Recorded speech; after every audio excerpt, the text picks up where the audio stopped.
श्रीमद् भागवत ग्रंथराज की जय। श्रीमद् भागवत स्कंद 10 अध्याय 2 श्लोक संख्या 39।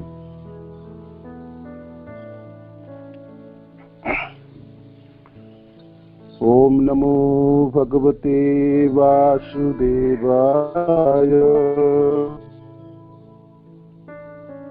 ओम नमो भगवते वासुदेवाय। ओम नमो भगवते वासुदेवाय। नारायणं नमस्कृत्यं नरं चैव नरोत्तमं देवीं सरस्वतीं व्यासं ततो जयम् उदीरयेत्। श्रीमद् भागवत ग्रंथराज की जय। श्रील प्रभुपाद की जय। गुरु महाराज की जय।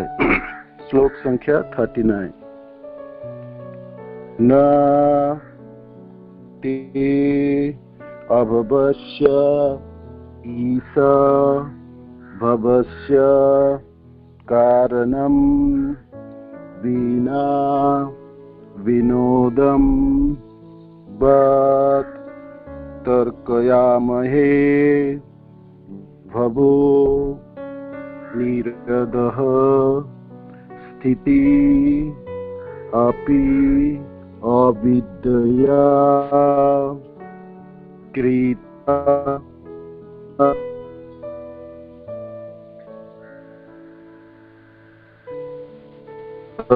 अस्य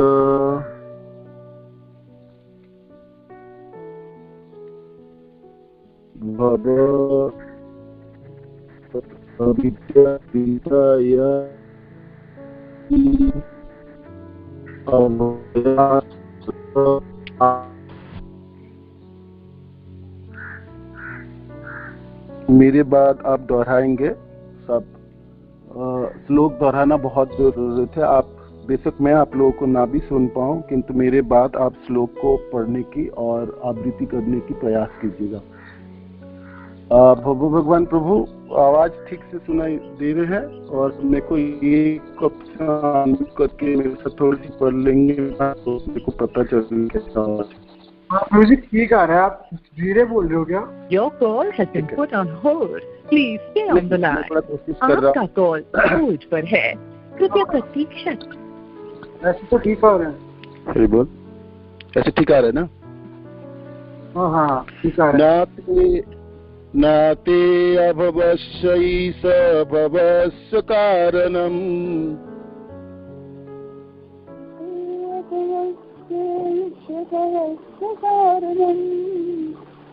वीणा विनोदम्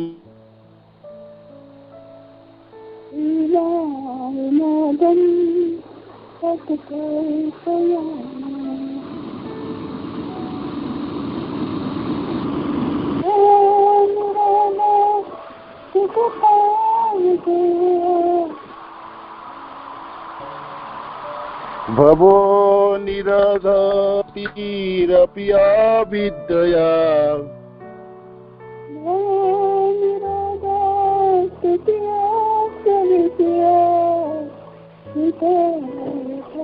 कृता अभय आश्रयात्मनि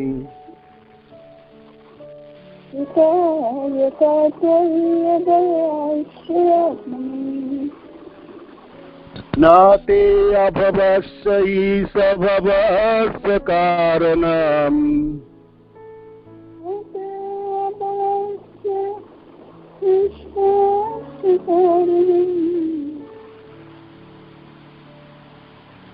वीणा विनोदं बत तर्कयामहे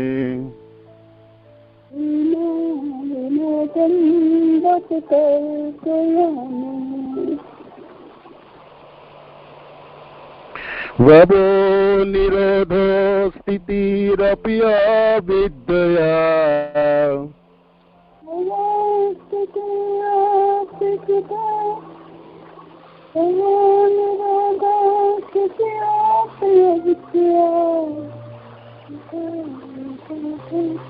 कृतायतस्त अभय आश्रय आत्मनि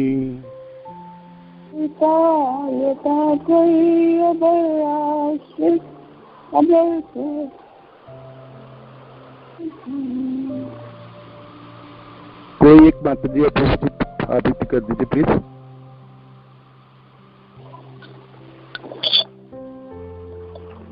हरे कृष्णा। नाते अभवस्य ईश्वरस्य कारणम् नाते अभवस्य ईशभवस्य कारणम् विना विनोदं बत तर्कयामहे विना विनोदं बत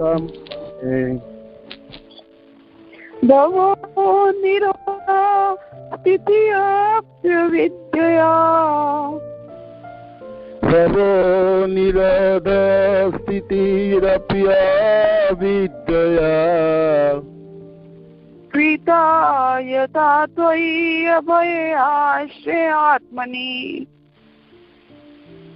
कृतायतस्तै अभय आश्रय आत्मनि। कोई प्रभु जी पर आबिति कर दीजिए प्लीज।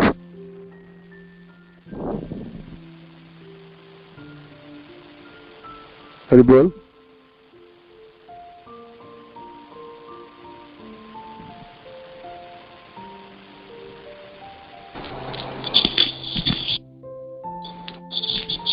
न ते अभवस्येष भवस्य कारणम् न ते अभवस्यैष भवस्य कारणम् विना विनोदं बत तर्कयामहे विना विनोदं बत तर्कयामहे भवो निरोध स्थितिः भवो निरोधा स्थितिरप्यविद्यया कृतायतस्त्वयि मयास्यात्मनि कृतायतस्तै अभय आश्रय आत्मनि। धन्यवाद। न नहीं ते आपके अभवस्य जन्म मृत्यु पालन पोषण से परे हैं जो उसका ईशः हे ईश्वर भवस्य आपके जन्म का कारणम कारण बिना रहित विनोदम लीलाएं आपको अवश होकर इस जगत में नहीं आना पड़ता है बट फिर भी तर्कयामहे हम तर्क वितर्क नहीं कर सकते लेकिन इन्हें आपकी लीला ही समझे। भव जन्म निरोध मृत्यु स्थिति पालन अपि भी अविद्या माया द्वारा कृत्य किया गया यतः क्योंकि तई तुम में अभय आश्रय हे सबों को निर्भय आश्रय आत्मनि सामान्य जीवन का अनुवाद तथा तात्पर्य श्रील प्रभुपाद की जय। अनुवाद। हे प्रभु आप कोई सामान्य जीव नहीं जो सकाम कर्म के अधीन इस भौतिक जगत में उत्पन्न होता है अतः इस जगत में आपका जन्म एकमात्र आह्लादनी शक्ति के कारण होता है। इसी तरह आपके अंश रूप सारे जीवों के कष्ट यथा जन्म मृत्यु तथा जरा का कोई दूसरा कारण नहीं सिवाय इसके कि ये सभी आपकी बहिरंग शक्ति द्वारा संचालित होते हैं। तात्पर्य, जैसा कि भगवत गीता 15:7 में कहा गया है, ममैव अंश जीवलोके जीवभूतः सनातनः। सारे जीव भगवान के अंश रूप है, अतएव गुणात्मक रूप में ये भगवान से अभिन्न है। हम यह समझ सकते हैं जब भगवान अवतार के रूप में प्रकट होते हैं या अंतर्धान होते हैं, तो इसका कारण उनकी आह्लादनी शक्ति के अतिरिक्त और नहीं होता। आप म्यूट कर दीजिए प्लीज।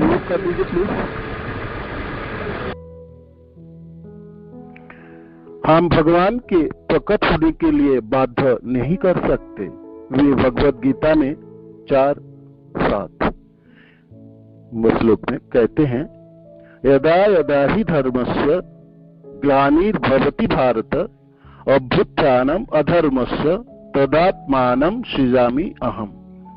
हे भारत, जब जब धर्म की हानि होती है और अधर्म का प्राधान्य होता है, तब तब मैं अवतरित होता हूँ। जब असुरों द्वारा उत्पन्न भार को कम करने की आवश्यकता होती है, तो भगवान इसे कोई प्रकार से कम कर सकते हैं, क्योंकि उनके पास नाना शक्तियां हैं। उन्हें अवतार के रूप में आने की आवश्यकता नहीं है, क्योंकि ये सामान्य जीवों की तरह किसी काम को करने के लिए बाध्य नहीं किए जा सकते। सारे जीव इस जगत में भोग करने की अभिलाषा से आते हैं, किंतु वे कृष्ण के बिना भोग करना चाहता है। कृष्ण बहिर्भोग होइया भोग वांछा करे, इसलिए उन्हें माया के अधीन जन्म, मृत्यु, बुढ़ापा तथा रोग भोगना पड़ता है। किंतु जब भगवान प्रकट होते हैं तो ऐसे कारण निहित नहीं रहते। उनका अवतरण उनकी आह्लादनी शक्ति का कार्य होता है। हमें भगवान तथा सामान्य जीवों के बीच इस अंतर को सदैव स्मरण रखना चाहिए और व्यर्थ ही यह तर्क वितर्क नहीं करना चाहिए कि भगवान आ नहीं सकते। ऐसे दार्शनिक हैं जो भगवान के अवतार में विश्वास नहीं करते और प्रश्न करते हैं, भगवान को आने की क्या आवश्यकता है? किंतु इसका उत्तर यह है, उन्हें क्यों नहीं आना चाहिए? वे जीव की इच्छा से नियंत्रित क्यों हो? भगवान इच्छानुसार कार्य करने के लिए मुक्त है। इसलिए इस श्लोक में कहा गया है, बिना विनोदम बत तर्कयामहे। ये विनोद बस ही आते हैं, अन्यथा उन्हें आने की कोई आवश्यकता नहीं रहती। जब जीव इस जगत में भौतिक भोग करने आते हैं, तो वह भगवान की माया द्वारा कर्म तथा कर्म फल में बांध जाता है। किंतु यदि कोई भगवान के चरण कमलों की शरण खोज लेता है, तो वह पुनः अपनी आदि मुक्त अवस्था को प्राप्त कर लेता है। जैसा कि यहाँ पर कहा गया है, कृता यतस्तयि अभय आश्रयात्मनि। जो भगवान के चरण कमलों का आश्रय खोज लेता है, वह सदा निर्भय रहता है। क्योंकि हम भगवान पर आश्रित है, अतएव हमें यह विचार त्याग देना चाहिए कि इस जगत में हम कृष्ण के बिना स्वतंत्रता भोग सकते हैं। इसी विचार के कारण हम बांधे हुए हैं। अब हमारा कर्तव्य है कि हम पुनः भगवान के चरण कमलों की शरण खोजें। यह शरण अभय बतलाई गई है, क्योंकि कृष्ण की जन्म, मृत्यु, जरा तथा रोग नहीं सताते, और चूंकि हम कृष्ण के ही अंश है, अतः हम भी जन्म, मृत्यु, जरा तथा रोग के अधीन नहीं है। किंतु हम इन मोहमोह समस्याओं में इसलिए जकड़ गए हैं, क्योंकि हमने कृष्ण को तथा उनके नित्य दास रूप में अपना स्थिति को भुला दिया है। जीवेर स्वरूप है कृष्णेर नित्य दास। अतः यदि हम सदैव भगवान के चिंतन, उनका गुणगान, उनका कीर्तन करते हुए उनकी सेवा करें, जैसा कि श्लोक 37 में कहा गया है, श्रवणम घृणान संसरणस्य चिंतयन, तो हमें अपनी आदि नैसर्गिक स्थिति प्राप्त हो सकती है और हमारा बचाव हो सकता है। इसलिए देवताओं ने देवकी को विश्वास दिलाया कि ये कंस से डरे नहीं, अपितु उन भगवान का चिंतन करे जो पहले ही उनके गर्भ में आ चुके हैं। हरे कृष्ण। ओम ज्ञानांजनशलाकया चक्षुरुन्मीलितं तस्मै श्री गुरुवे नमः। श्री चैतन्य मनोभीष्टं स्थापितं येन भूतले स्वयं रूप कदा मह्यं ददाति प्रदान। वन्देऽहं श्रीगुरो श्रीज्योतिपदकमलं श्रीगुरून् वैष्णवांश्च श्रीरूपं साग्रजातं सहगण रघुनाथान्वितं तं सजीवम् साद्वैतं सावधूतं परिजनसहितं कृष्ण चैतन्यदेवं श्रीराधा कृष्णपादान् सहगण ललिता श्रीविशाखान्वितमांश्च। हे कृष्ण करुणा सिंधु दीनबंधु जगत्पते गोपेश गोपिका कांत राधा कांत नमस्तुते। तप्त कांचन गौरांगी राधे वृंदावनेश्वरी विश्वभानुसुते देवी प्रणमामि हरिप्रिये। वाञ्छाकल्पतरुभ्यश्च कृपा सिन्धुभ्यैव च पतितानां पावनेभ्यो वैष्णवेभ्यो नमो नमः। जय श्री कृष्ण चैतन्य प्रभु नित्यानंद श्री अद्वैत गदाधर शिवासादि गौर भक्तवृंद। हरे कृष्ण कृष्ण कृष्ण हरे हरे, हरे राम राम राम हरे हरे। नमो विष्णुपादाय कृष्ण पृष्ठाय भूतले श्रीमती कीर्तिदास जी महाराज इति नामे। नमो विष्णुपादाय कृष्ण पृष्ठाय भूतले श्रीमती भक्ति वेदांत स्वामी नामे। जय श्री प्रभुपाद की जय, गुरु महाराज की जय। तो आज की श्लोक बहुत सुंदर है और प्रभुपाद की तात्पर्य और भी सुंदर है, मिठासों में मिठास है। तो मैं उम्मीद रखता हूँ कि आप सब लोग सुन पा रहे हैं। और भगवान प्रभु मेरे को एक बार बता दीजिए, आप ठीक से आवाज सुनाई दे रहे हैं? हरे कृष्णा।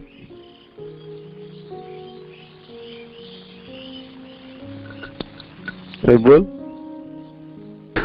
कोई भी किस माइक पीछे रख के बात करो, फट रही आवाज।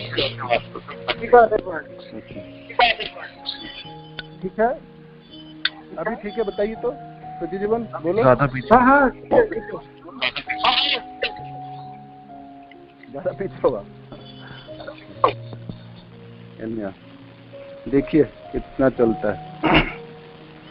हरे कृष्ण। तो आज की श्लोक है, हे प्रभु आप कोई सामान्य जीव नहीं जो सकाम कर्मों के अधीन इस भौतिक जगत में उत्पन्न होता है। अतः इस जगत में आपका जन्म एकमात्र आह्लादिनी शक्ति के कारण होता है। इसी तरह आपके अंश रूप सारे जीवों के कष्ट तथा जन्म मृत्यु तथा जरा का कोई दूसरा कारण नहीं, सिवाय इसके कि ये सभी आपके बहिरंग शक्ति द्वारा संचालित होती है।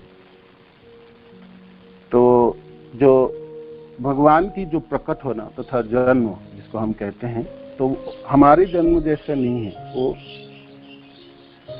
भगवान के प्रकट होना, जन्म को प्रकट होना कहते हैं, वो दिव्य है। और वो दिव्यता कैसे है?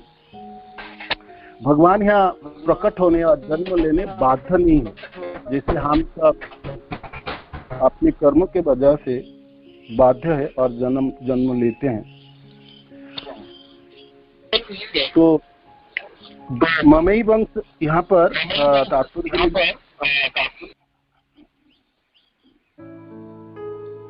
ममई वंश जीवलोके जीवभूत सनातन, सारे जीव भगवान के अंश रूप है, हम सब भगवान के अंश हैं और गुणात्मक रूप से भगवान से अभिन्न है, तो कोई भेद नहीं है।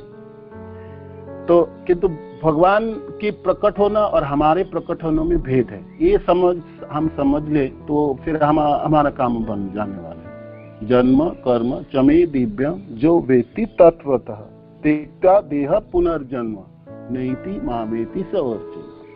तो भगवान के जन्म को तथा प्रकट की लीलाओं को तत्वतः हमको जानने हैं और वो जानने से हमारा काम बन जाना है और हम फिर अज्ञान के अंधकार में नहीं रहेंगे।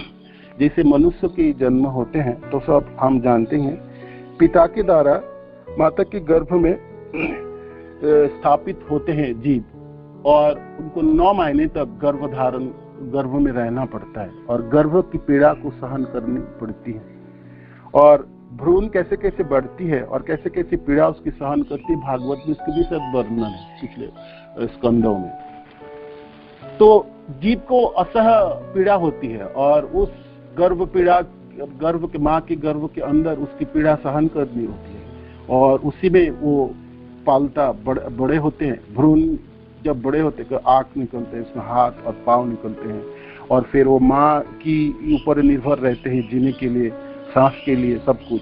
कीड़े मकोड़े उसको काटते हैं और बिल्कुल तने जैसे सीधा उसको खड़े रहता है और झुक के रहना होता है। गर्भ के अंदर वो बहुत असहनीय स्थिति है। ये है जीवों की जन्मों की दृश्य है तथा जीवों की जन्मों की होती कैसे।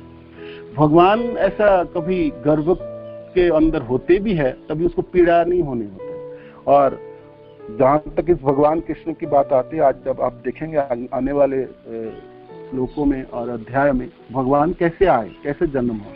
उनके पिता की और माता की मिलन से उनकी जन्म की जरूरत नहीं है। पिता और माता की मिलन से ही भगवान जन्म ले ऐसा नहीं है। भगवान कभी भी कहीं भी प्रकट हो सकते हैं। हिरण्यकशिपु को मारने के लिए भगवान अपने खंबे से प्रकट हो गए, ना माँ रहा ना पिता की मिलन है, आप समझ ही सकते हैं। तो फिर मानो कि कहीं भी प्रकट हो सकते हैं, तो भाई कोई कहे तो फिर भगवान के कैसे जन्म है। ये तो माँ के गर्भ में भी नहीं जाते हैं और पिता की भी जरूरत नहीं, तो फिर यही जन्म तो कैसे जन्म। तर्कया महे, तर्क करके कोई तर्क और वितर्क से समझने के प्रयास करे तो फिर कैसी जन्म। तो भगवान कहते तुम तर्क करते हो ना, मैं माँ के गर्भ में भी आ सकता हूँ, मैं आता हूँ ना, दिखाता हूँ आपको। तो भक्ता नाम अभयंकर, भगवान अपि विश्वात्मा भक्ता नाम अभयंकर आवेशेद अंश भागे न मन आनक दुंदुभि। तो वसुदेव जी के मन में आए भगवान, पिता के मन में आए, मन से हृदय में आए और हृदय से वसुदेव जी के हृदय से भगवान देवकी माता के हृदय में आए और गर्भ में आए। मानो कि अब गर्भ स्तुति हो रहे हैं तो फिर साच लगने लगे ना, लगना चाहिए भगवान गर्भ में है और सचमुच गर्भ में है। किंतु एक मनुष्य के एक बच्चे जैसे गर्भ में रहते हैं, भगवान ऐसे गर्भ में नहीं है, भगवान हृदय में प्रकट हुए। वसुदेव जी का हृदय से देवकी माता के हृदय में प्रकट हुए। और जब भगवान प्रकट होंगे, आने वाले श्लोक में हम पढ़ेंगे ना, सुंदर सब धरती की सब चीजों कितना सुहावनी बन गई और भगवान प्रकट हुए। अद्भुत रूप है उस कारागार में। भगवान के रूपों को दर्शन करके वसुदेव अत्याचार्य अति चमक गए। कैसी बालक के रूप थे, शंख चक्र गदा पद्मधारी चतुर्भुज और बड़े बड़े बाल थे, हाथों में कानों में कुंडल थे और सुंदर से आंखें थे कमल जैसी और गले में कौस्तुभ मणि है और वक्षस्थल में चिन्ह थे और कानों की कुंडल, हाथों में करधन माने कंगन और बाजूबंद और ये सब आभरण के साथ अलंकार के अलंकृत होके भगवान प्रकट हुए। और ऐसे अद्भुत बालक को दर्शन करते वसुदेव जी समझ की ये तो स्वयं नारायण है, स्वयं कृष्ण है। तो और फिर वसुदेव जी ने स्तुति शुरू की। वसुदेव जी की स्तुति के बाद फिर देवकी माता ने ऐसे अद्भुत बालक को दर्शन की स्तुति की और करते करते देवकी माता कहते हैं, हे प्रभु आप नारायण हैं और जानता हूँ, किंतु आप मेरे गर्भ से प्रकट हुए हैं, है ना, ये भी जानता हूँ। मेरे को बहुत डर है, आप कैसे भी करके छुप जाओ, आप छोटे बन जाओ, जिससे मैं आपको कंस के भय से मैं आपको बचा पाऊं। और आपके इस अद्भुत, आप इतने बड़े रहेंगे, अद्भुत रूपों में रहेंगे, तो कंस को पता चल जाएंगे। तो आप छोटे बने। माँ के इस प्रार्थना से भगवान ने नवजात शिशु के रूप धारण किए और आदि रूप में, सुखदेव महाराज कहते हैं और प्रभुपाद के तात्पर्य, आदि रूप भगवान के स्नस्तु भगवान से, भगवान के जो आदि रूप है वो रूप धारण के मनुष्य के रूप द्विभुज और नवजात शिशु के रूप पे भगवान पधारे, प्रकट हुए। ये भगवान के प्रकट है, लीला है, जन्म है, जिसको हम जन्म भी कहें। और हर साल हम जन्माष्टमी मनाएंगे, सदियों से मनाते और मनाते चाहेंगे। जन्म ना होता तो फिर क्या जन्माष्टमी? ऐसा तो नहीं है जो फिर अलीक हुआ और कोई जन्म हुआ ही। जन्म हुए किंतु हम मनुष्य के जन्म जैसा भगवान के जन्म नहीं हुए। भगवान के जन्म के पीछे ये सब गुड़ तत्व को और सब चीजों को हम आने वाले अध्याय में पढ़ेंगे और आवृत करेंगे सब श्लोक को, तो हम सब इसको और अच्छे से हृदयंगम कर पाएंगे। हमारा मनों के ऊपर जो पर्दा है, भावनाओं, जो सचमुच भगवान कैसे प्रकट होते हैं? सचमुच माँ के गर्भ में नहीं रहे क्या? देवकी माता के गर्भ में नहीं रहे भगवान? तो फिर नहीं रहे तो फिर कैसे हम उनको माँ कहलाए? कैसे हम उनको पुत्र कहलाएंगे? तर्क माँ है, तर्क माँ है। तर्क वितर्क से हम भगवान को नहीं समझ पाएंगे। हमको समझना है तो भगवान की कृपा की, करुणा की जरूरत है। और शास्त्र भागवत से हम इनको बहुत अच्छी तरह से समझ सकते हैं। जो आध्यात्मिक शास्त्र है और गीता, भागवत, चैतन्य चरिता में, उसमें भगवान के प्रकट लीलाओं के जन्मों के बारे में हम ठीक से समझ पाएंगे। क्योंकि हमारे आंखों में, हमारे मनों में, हमारा बुद्धि में वो भावनाएं हैं जो हम इस जड़ जगत में देखते हैं। कोई जो बायोलॉजी की जो स्टूडेंट है, जो डॉक्टरी पढ़ता है, वो जानता है कैसे कैसे जन्म होता है। मिलन से, वीर्य स्खलन से, गर्भ में धारण करना होता, भ्रूण को बढ़ते हुए दिखता और उसको कष्ट सहते हुए देखता और उनको फिर जन्म होता। तो ये दृश्य और एक दूसरी दृश्य भगवान मन में आए वसुदेव जी के, और फिर हृदय में आए, और पिता वसुदेव जी के हृदय से देवकी माता के हृदय में आए। और ये समझना बहुत कठिन नहीं है। आप थोड़ी सी बुद्धि कोई भी व्यक्ति लगाए, जो परमेश्वर, जो कृष्ण हर जीवों के अंदर हृदय में परमात्मा के रूप में विराज कर सकते हैं, तो वो प्रकट क्यों नहीं हो सकता? उस हृदय से वो बाहर प्रकट भी हो सकते हैं, गर्भ के अंदर भी हो सकते हैं, गर्भ से बाहर भी हो सकते हैं, और अंदर और बाहर दोनों जगह वो विराज कर सकते हैं। तो ये भगवान की प्रकट लीला है और जन्म है। इसमें है तो जन्म, है तो आविर्भाव, और जन्म कहना अच्छा है, क्योंकि हम जब इसको प्रकट कहेंगे ना, लोग सोचेंगे फिर जन्म नहीं लिए, देवकी माता के गर्भ में नहीं हुए, तो फिर वो चीज भावना नहीं होती। जैसे मानो कि तो फिर हम सोचेंगे तो फिर कैसे है, फिर भगवान तो कभी माँ के फिर पुत्र तो कहलाएंगे भी, किंतु ऐसा नहीं है। सद्भुत भगवान कहते हैं हृदय में भी रह सकते, तो गर्भ में भी आता, चलो चलता हूँ। किंतु देखो, जब मैं गर्भ में हूँ तो फिर आपके जैसा पीड़ा नहीं भोगना होता मेरे को। और ये जो अध्याय में पढ़ रहे, समस्त देवताओं और ब्रह्मा जी और शिव जी अदृश्य रूप में स्तुति कर रहे हैं। भगवान गर्भ में स्थित है, देवताओं द्वारा गर्भस्थ कृष्ण की स्तुति। इसमें गर्भ शब्द है, यहाँ हृदय शब्द की नहीं है, गर्भ में है भगवान, सद्भुत गर्भ के अंदर है। किंतु उनकी गर्भ में रहना और एक मनुष्य कोई जीवों की बच्चे को गर्भ में रहना में भेद है। और उनकी प्रकट तो आपने सुनेंगे कैसे अद्भुत प्रकट हुए। शंख चक्र गदा पद्मधारी, मानो कि ना भी होते, बच्चे के रूप में होते, तब भी तो अपूर्व भावना था। और भगवान हुए भी बाद में ऐसे करके जब महाप्रभु आए सती माता और जगन्नाथ मिश्र के घर में, तब भी ऐसे अद्भुत हृदय से हृदय में हुआ। भगवान आए जगन्नाथ मिश्र के हृदय में, और फिर सती माता के हृदय में, और फिर गर्भ में स्थित हुए, किंतु और फिर बाद में प्रकट हुए। ऐसे करके वामन देव की भी अब तक, कश्यप ऋषि और अदिति माताओं के ऐसा। अब जब भी भगवान की जन्म या प्रकट की आप देखेंगे, आप बहुत ध्यान से उसको पढ़ेंगे और मनन करने की कोशिश करेंगे, तो आप देख पाएंगे भगवान सद्भुत कैसे सुंदर रूप में प्रकट होते हैं। और प्रकट होते समय ऐसे अद्भुत रूप में प्रकट होते हैं जो आपको लगना चाहिए, जो सद्भुत में लगना खुद में जन्म लिया कहो, जन्म नहीं। किंतु उसके पीछे आपको समझने का हम सबको जरूरत है। जे मनुष्य की और जीवों की जन्म और भगवान की जन्म वेद है। हम सब अपने गुणों में अधीन होते हैं और हम हमको पीड़ा सहन करनी होती है और हम माया द्वारा बद्ध है, भगवान की बहिरंग शक्ति के अधीन है। भगवान कृष्ण अपने अंतरंग शक्ति के अधीन होकर सब कुछ लीला करते हैं। भगवान की अनंत कोटि शक्तियां हैं, उनमें से 3 विभाजन होती है मुख्य: अंतरंगा, तटस्था जीव शक्ति और बहिरंगा जो माया शक्ति कहलाती है। अंतरंगा शक्तियों की 3 विभाजन होते हैं जो आह्लादिनी है और सत, चित और आनंद। सत होती है संदिनी और चित संबित और आह्लादिनी, ये तीनों उन अंतरंगा शक्ति के विभाजन। तो भगवान इस अंतरंगा शक्ति तथा आह्लादिनी शक्ति के अधीन होके अपने इस समस्त लीला कार्य को संपादित करते हैं।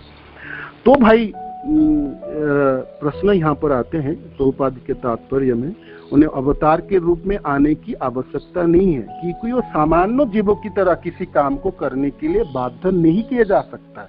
उनको प्रकट होने का भी जरूरत नहीं है, चाहे तो अंदर में रहे कि परमात्मा के रूप में या गोलोक धाम में रहते हुए उन्होंने सारे कार्यों को संपादन करा तो रही है ना, सब कुछ तो उन्होंने करा ही रहे। तो फिर प्रकट होने की भी जरूरत नहीं है ना, प्रकट होने की जरूरत है। सारे जीव इस जगत में तो फिर क्यों प्रकट होते हैं, क्यों भगवान आते हैं? मानो कि सचमुच आप भगवान कृष्ण आते क्यों है ना, क्यों आते हैं, क्या कारण है? वो परित्राणाय साधुनाम विनाशाय च दुष्कृतम, ये दुष्कृत को मारने के लिए उनके एक इच्छा से, एक भ्रूण के इशारा से समस्त जगत चलती है, सब कुछ। तो फिर उनको ऐसे प्रकट होकर क्यों लीला करनी की होती है? तो ऐसा क्यों होता है? तो फिर यहाँ पर आते हैं जो अपने भक्त जनों को आनंद देने के लिए और सचमुच अपने भक्तों के साथ आदान प्रदान करने के भगवान खुद भी लालायित रहते हैं। जैसे कि आप वो दृश्य को याद कीजिए, रामनवमी आ ही रहा ना, तो भगवान राम आगे आगे चल रहे हैं, बीच में सीता माता है और पीछे लक्ष्मण भैया, और गंगा को क्रॉस करने के लिए, अतिक्रम करने के लिए आज घाट में खड़े हैं, है ना, और केवट है। तो भगवान क्यों आते हैं? मानो कि ये प्रश्न है। जिस अद्भुत भगवान राम नहीं आते तो फिर नहीं चलता क्या?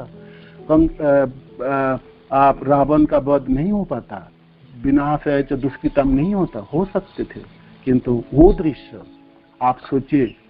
अब अपने आंखों को बंद करके उस गंगा के उस घाटों की तरफ आप सोचिए, भगवान आगे आगे चले, बीच में सीता माता जानकी और पीछे लक्ष्मण है तीर धनुष के साथ, और भगवान चले जा रहे है ना, अपने चरण चिन्हों को छोड़ते हुए आगे बढ़ते हुए।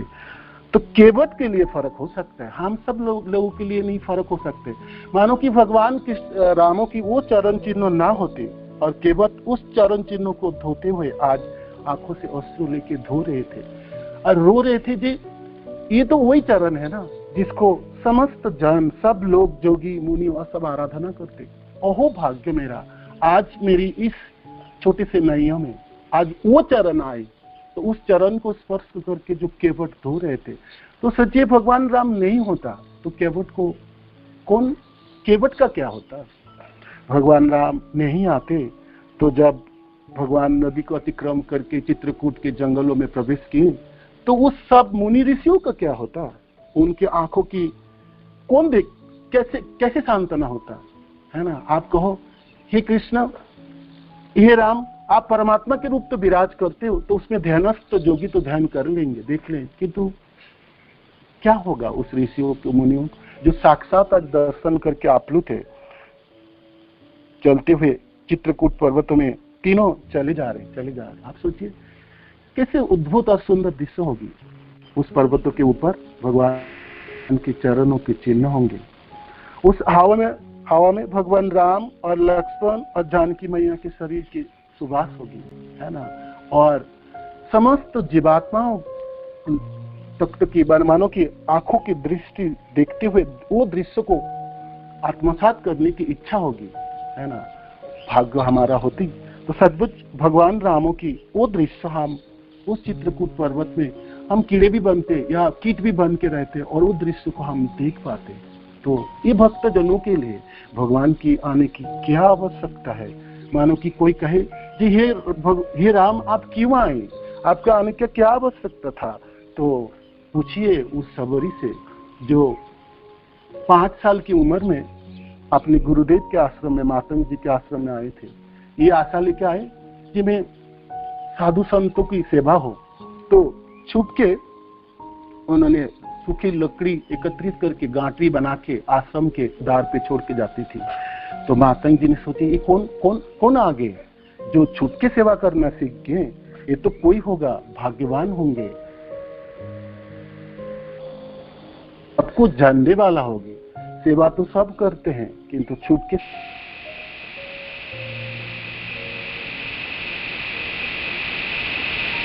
सेवा। तो मातंग जी ने अपने शिष्य से पूछे पकड़ के लाओ, उनको ढूंढ के लाओ।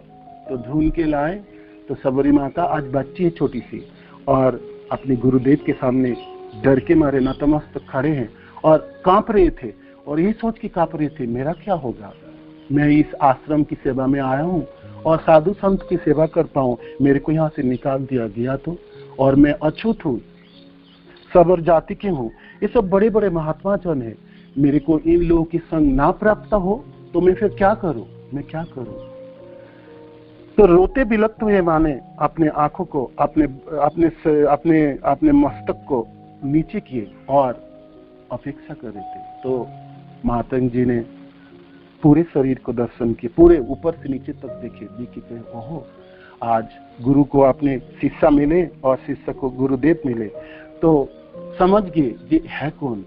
तो राम मंत्र प्रदान किए और माता सबरी को रहने के लिए जगा दिए उस आश्रम में। और आज बहुत खुश है सबरी माँ, बहुत खुश है अपने गुरुदेव को प्राप्त करके। उस बनों के आश्रम में निरंतर सेवा करती चली जा रही थी। तो अब गुरुदेव को जाने की समय आए तो कहते हैं सबरी को कह के जब अब तो मेरा जाने का समय है।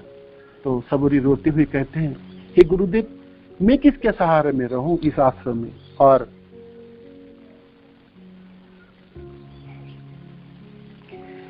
मेरी जीवन की क्या भरोसा होगी, और मैं किसके आश्रय में रहूं और मैं क्या करूं। तो मातंग जी कहते हैं आप क्यों डरती हो, क्यों रोते हो।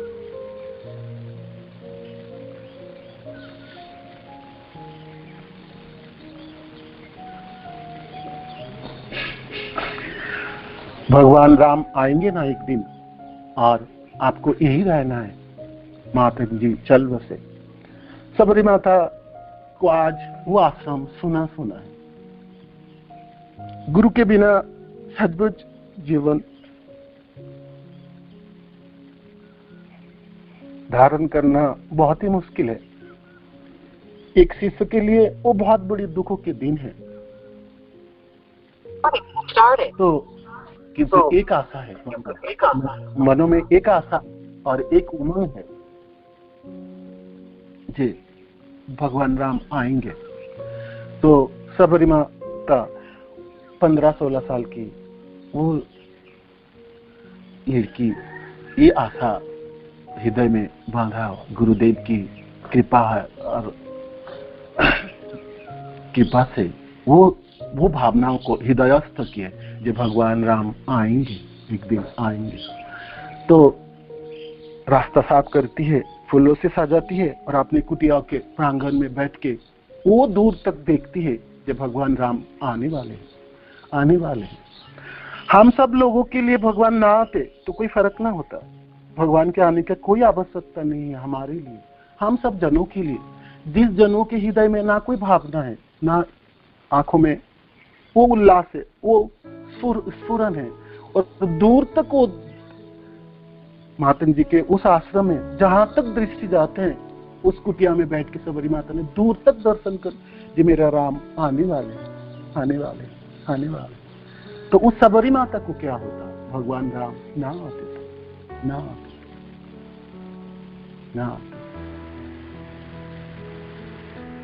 तो क्या होता, भगवान सामने नहीं प्रकट होते तो? उस प्रहलाद महाराज को क्या होता, भगवान नहीं आते तो? गजेंद्र को क्या होता, भगवान नहीं आते तो?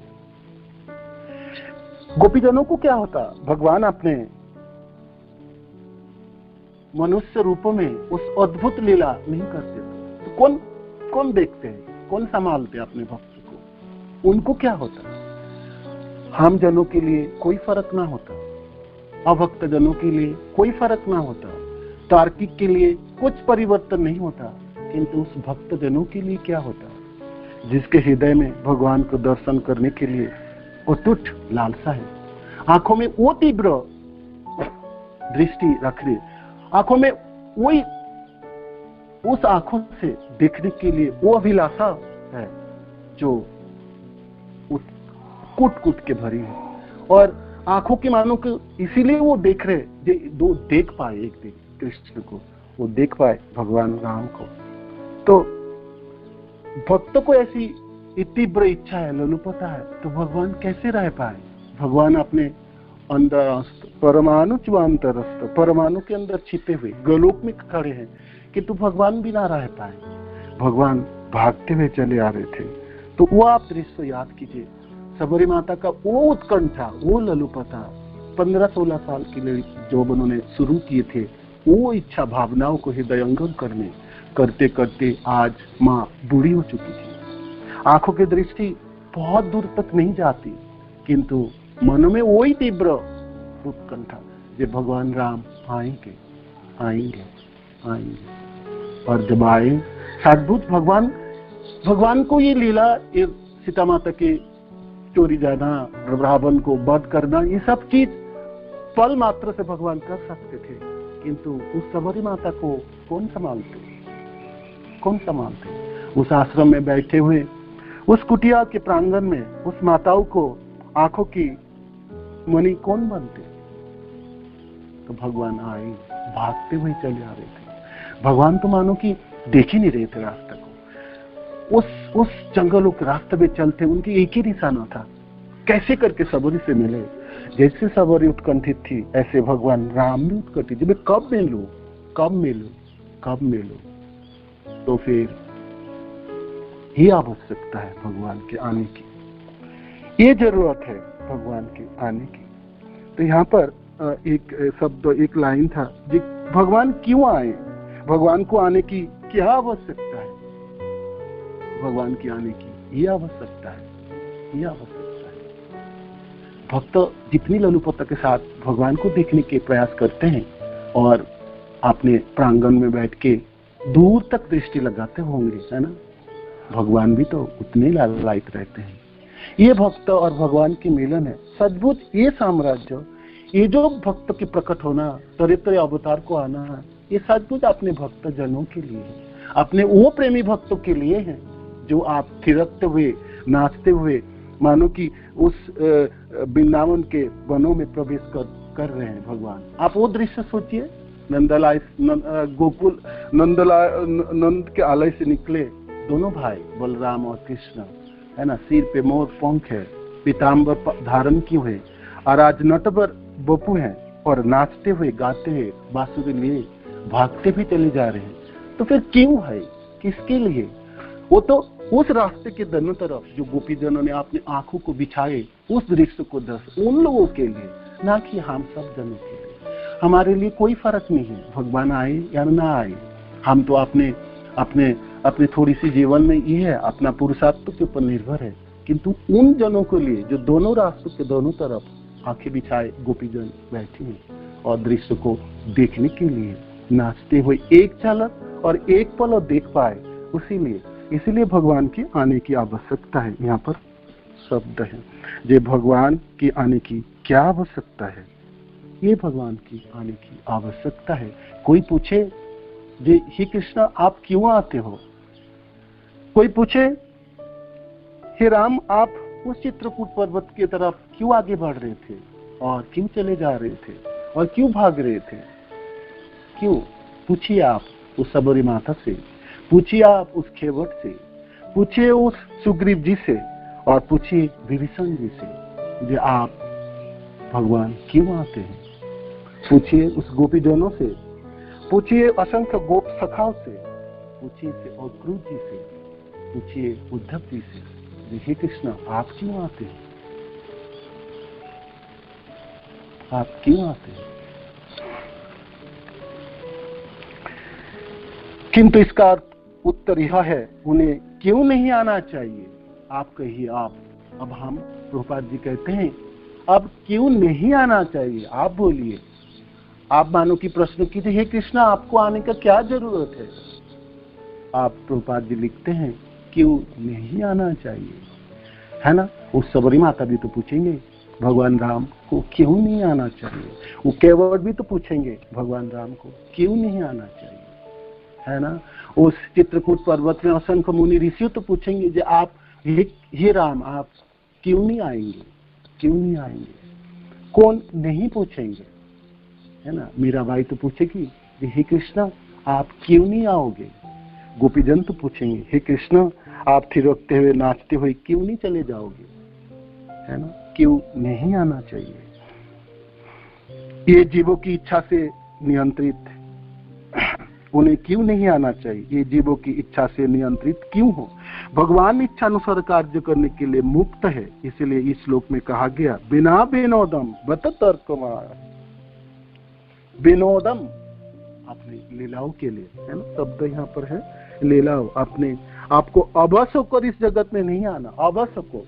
उनकी कोई विवशता नहीं है, उन्होंने कर्मों के फेर में पड़ के और उनको जन्म लेना पड़ रहा है, ऐसा नहीं है। हम सब जनों को जन्म के फेर में पड़ना पड़ेगा, है ना? क्योंकि हम सब विवश होंगे, हम बद्ध है, बद्धता के वजह से हम विवश होंगे। भगवान ऐसा नहीं है, ऐसा नहीं है।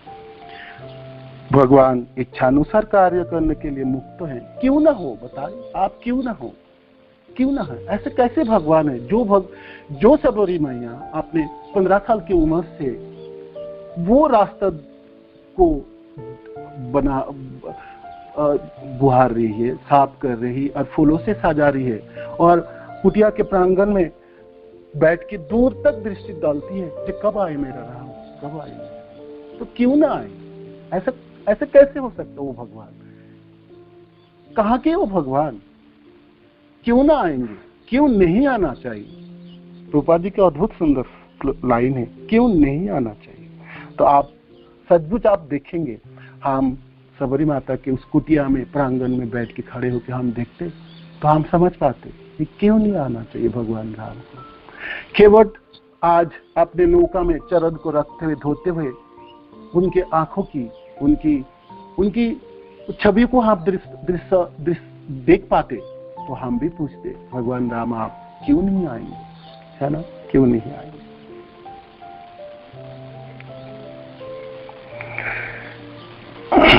अब हमारी क्या अवस्था है? हम सब यहाँ के भोगना चाहते हैं और क्या दुखों के कारण है? दुखों के एकमात्र कारण है हम सब भगवान से विमुख हैं। भक्ति सिद्धांत महाराज कहते हैं इस संसार में सब कुछ उपलब्ध है, खाने के लिए, रहने के लिए, भोग करने के लिए। लोगों के पास सब कुछ भरे भरे हैं, सब कुछ भरा हुआ, ये संसार भरा भरा है, किंतु एक कमी है और वो कमी भगवान से सब विमुख है, सब कृष्ण से विमुख है। कृष्ण के प्रति उन्मुखता है नहीं। ये सबसे बड़ी कमी है इस संसार की, सबसे बड़ी कमी है। और कृष्ण को भूल के कृष्ण के अलावा वो भोगना चाहता है और कृष्ण के अलावा वो जीना चाहता है, किंतु कैसे जिए? मानो कि कोई व्यक्ति कहे मैं अपने सांस के बिना ना जीऊं, अब अपने धड़कन को बंद करके जी लूं तो कैसे जिए? तो कृष्ण के बिना कैसे जिए हो? कृष्ण के बिना जितना दिन जिएंगे वो दुखों की चपेट में रहेंगे। जब भी वो कृष्ण को भूल के, कृष्ण के बिना, कृष्ण विमुख होके जीना के प्रयास, जितना भी वो प्लानिंग करेंगे, जो भी कुछ कोशिश करेगा, जैसे भी कुछ करेगा, हर पल वो दुखों की चपेट में आके पड़ेंगे। कृष्ण भूलिया जीत भोग वांछा करे, पश्चात माया करे झापटिया धरे। तुरंत भगवान की बहिरंगा शक्ति उनको पकड़ लेंगे और उनको पकड़ के गिरा देंगे और घनीभूत दुखों में रहेंगे। मैं बंगाल के गांव में जा रहा था और प्रचार करने की इच्छा से हमने भ्रमण कर रहे थे, तो देख रहे थे हर घरों में सब हरा भरा है, लोगों के सब पास सब कुछ है, किंतु एक ही चीज नहीं है, वो कृष्ण को जानते भी नहीं है और कृष्ण उन्मुख नहीं है, कृष्ण के साथ कोई संबंध नहीं। सब कुछ होते हुए भी दुख की चपेट में, घनीभूत दुख है सब लोगों के घर पे हमने देखा सब। और वो चपेट और वो प्रहार तब आपको अनुभूत होता है जब व्यक्ति बूढ़ा हो जाता है। बुढ़ापा में ऐसे भयंकर चपेट पड़ता है, सब लोगों में रोते में विलक्त हुए देखा। पूरे दिन मैंने यही देखा, सब लोग रो ही रहे। कितने बड़े घर में मैं गया, वहां भी वो रो रहा। तो क्या दुख था, ये मैंने सब कुछ किया पूरे जीवन में और पुत्र को शादी दिलाया, ये हुआ, किंतु आज मैं बेड से उठ नहीं सकता और मेरे को कोई ना दिखता। ऐसा नहीं वो गरीब व्यक्ति था, वो बहुत बड़े व्यक्ति थे और उसके जवानी के समय वो पूरे गांव को संचालन करते थे, तरह सबको आदेश देते था, किंतु आज वो असहाय है और आज वो डरा हुआ है, आंखों से अश्रु है, भय है उसके अंदर। क्यों? वो कृष्ण से विमुख हो चुके हैं। कोई जो कृष्ण के चरण आश्रय जो है वो उनको प्राप्त नहीं है, तो फिर अभय उसको प्राप्त नहीं है। यहाँ पर एक शब्द है ना, अभय आश्रय आत्मनि, अभय आश्रय को मिला है। तो भय के चपेट में, आंखों में अश्रु है और दुखों के चपेट में घनीभूत दुख है, चारों तरफ अंधकार ही अंधकार। तो जीव के पास स्वतंत्रता है, किंतु वो स्वतंत्रता इसलिए नहीं है जो उसका मनमानी करे। वो भावना उनको दिया गया जो वो कृष्ण की तरफ धावित होके, कृष्ण के चरण को आश्रय करके वो अपने के दुखों के संसार से वो बच सकता है ना। और वो कृष्ण के दास है। यहाँ पर प्रभुपाद जी लिखते हैं ना, ये हमारे कल्याण कब होंगे और हम कब दुखों से बच सकते हैं। हम भी जन्म मृत्यु जरा तथा रोग के अधीन नहीं है, किंतु हम इन मोहमय समस्या में इसलिए जकड़ गए हैं क्योंकि हमने कृष्ण को तथा उनके नित्य दास रूप में अपना स्थिति को भुला दिया है। हम सब कुछ करने के लिए तैयार हैं, किंतु हम कृष्ण के लिए कुछ भी तैयार नहीं।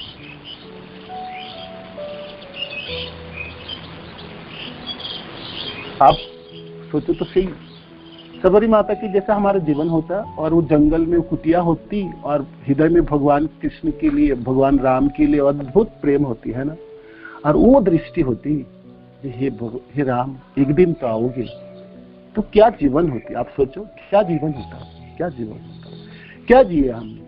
मानो कि अभी तक जो भी हमने जी क्या है, क्या जिए, क्या करे हमने, किस लिए जिए हमने, जो भी जी के आए क्या प्राप्त हुआ। किंतु मानो कि भगवान कृष्ण के लिए हम जिए तो है ना, भगवान राम के लिए हम जिए तो फिर है ना वो आनंद हो गया ना। तो ये यहाँ पर शब्द है जो हमारे कैसे स्थिति है, हम समस्या में इसलिए जकड़ गए हैं क्योंकि हमने कृष्ण की तथा उनके नित्य दास रूप में अपनी स्थिति को भुला दिया है। जीवेर स्वरूप है कृष्ण नित्य दास। अतः यदि हम सदैव भगवान के चिंतन, उनका गुणगान तथा उनका कीर्तन करते हुए उनकी सेवा करें, तो फिर हम इस भयावह स्थिति से निकल सकते है ना। ये पिछले 37 जो श्लोक है। तो फिर हमारा निकलने के लिए एक ही रास्ता है। क्या रास्ता है? श्रीन्वन घिनन संसर संशय चिंतय नामानि रूपानि च मंगलानि क्रियासु यच्चरणारविन्दयो आविष्ट चेता न भवाय कल्पते। आविष्ट चेता, हृदय में वो उमंग हो कि हे कृष्ण एक दिन तो आओगे, एक दिन तो मिलेंगे, है ना। नहीं और क्या, श्रीन्वन भगवान की उस गाथाओं को हम सुनते चले जाएं। उस भगवान के अद्भुत सुंदर सुंदर लीला है जिसको हम निरंतर श्रवण करें, भागवत के माध्यम से, भक्तजनों की श्रीमुख से, गुरुदेव के श्रीमुख से भगवान के निरंतर कथा सुनते रहे। और क्या, घृणन और संसरय मनन होनी चाहिए, है ना, स्मरण होनी चाहिए। कैसी स्मरण? कृष्ण, हम कृष्ण के दास, कृष्ण की सेवाएं हमारा जीवन की, हमारा लक्ष्य है और हम यही चीज करके हम निकल सकते हैं इस भव सागर में जो दुखों के अद्भुत सागर है। ये विस्तृत है, इसको पार लगना संभव नहीं है। जीव इसमें से बच जाके निकल नहीं सकते, है ना। फिर जन्म होंगे, फिर जन्म की पीड़ा सहन करना पड़ेगा, फिर मृत्यु होगा, मृत्यु की पीड़ा होगा, जरा होगी, व्याधि होगी, और सबसे भयानक जो पीड़ा होगी बुढ़ापा की होगी। अद्भुत पीड़ा है, अद्भुत पीड़ा है, इसको तो असहनीय है, असहनीय।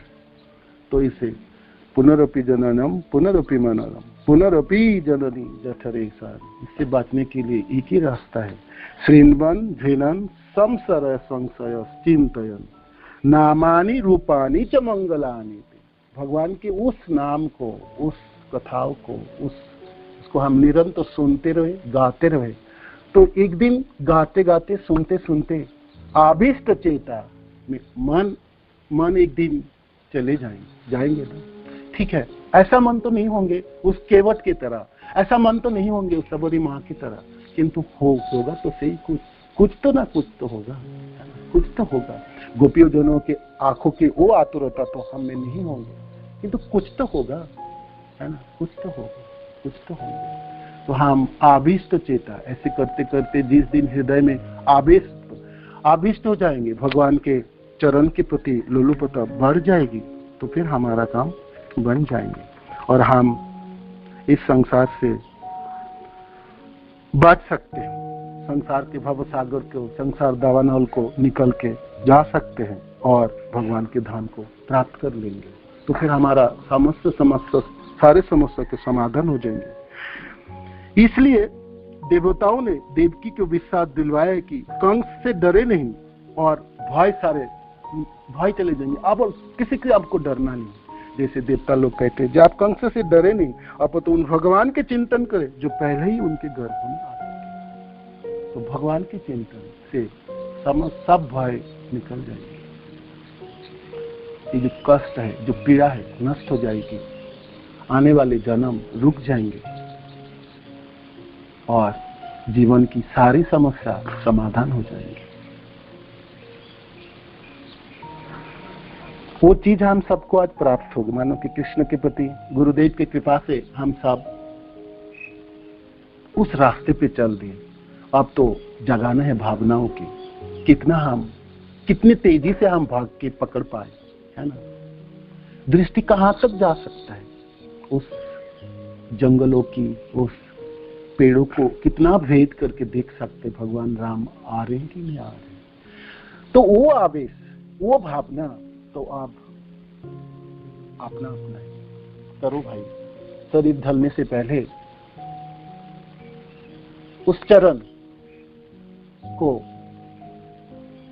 दर्शन होनी चाहिए, नहीं तो सामने बहुत दुख है, घनीभूत दुख खड़े हैं, हम बच नहीं सकते, हम पार नहीं ला सकते, नहीं तो दुखों के घर में जकड़ जाएंगे और मरते समय आंखों में अश्रु तो होगी, वो कृष्ण को पाने के लिए नहीं, वो भगवान राम के दर्शन के लिए नहीं, वो तो भय की अश्रु होगी।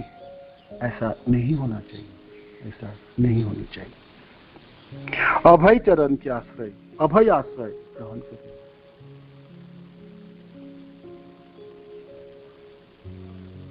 हरे कृष्णा, हरि बोल। किसी को कोई प्रश्न है या कोई टीका टिप्पणी है, कुछ बोलना चाहते हैं? हरि बोल। हरे कृष्णा श्यामानंद प्रभु जी।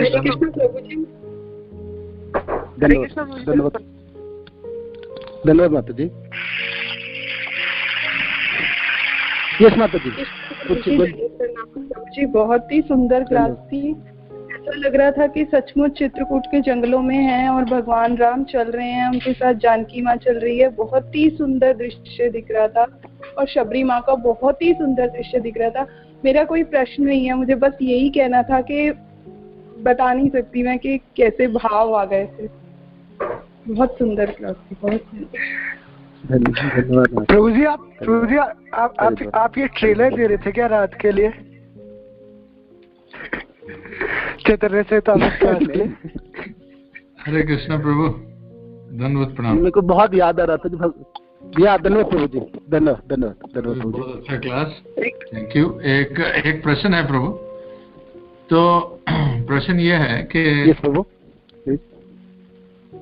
कि आपने ये बताया जैसे सबरी माता का किस तरह का स्थिति था और हमारे जैसे जीव आत्माओं का क्या स्थिति है। तो हम जब भक्ति करते हैं तो हम ऐसे भक्तों को obviously these are all pure devotees, exalted devotees, तो कभी हमारी जैसी जीव आत्मा भी कभी उस भाव का अनुभव कर पाएगी कि नहीं, या सिर्फ वो भाव प्रहलाद महाराज के लिए और ध्रुव महाराज के लिए या सबरी देवी के लिए रखा गया? नहीं, बहुत सुंदर प्रश्न है प्रभु जी। और इसी ये प्रश्न की संशय आपको समाधान करने के लिए प्रभुपाद जी पहले लाइन में लिख दे, ममैव अंश जीवलोके जीवभूत सनातना। ये हम सब भगवान कृष्ण की अंश है। एक्चुअली हम नहीं समझ रहे, हम अपना दाई भाग को ना हम नहीं अप्लाई कर रहे। हम सोच रहे हम जकड़ गए, हम नहीं कर पाएंगे, कि तो हम कृष्ण की अंश है और सचमुच हम पिता की संपत्ति के भागीदारी बन सकते हैं। हमें वो ललुपता जागे तो सही। सबरी माँ कोई विष्णु तत्व नहीं थी, किंतु आपको एक छोटी जात की थी और आपने आपको विवाह देने के लिए उनके पिता माता ने बहुत सारे पशु को एकत्रित करके दहेज में देने के लिए रखे थे बांध के। तो उस पशुओं को देखते हुए माँ के हृदय विगलित हुई और उन्हें सोचा नहीं, मेरे को नहीं करना, मेरे को नहीं रहना यहाँ पर। इतने ये जीव अपना भावना को व्यवहार करे तो सही। हम सभी कृष्ण के अंश है। ऐसा नहीं है जो हम नहीं पा सकते हैं। जगह ही हरे कृष्ण प्रभु जी, धन्यवाद। आप ये हरे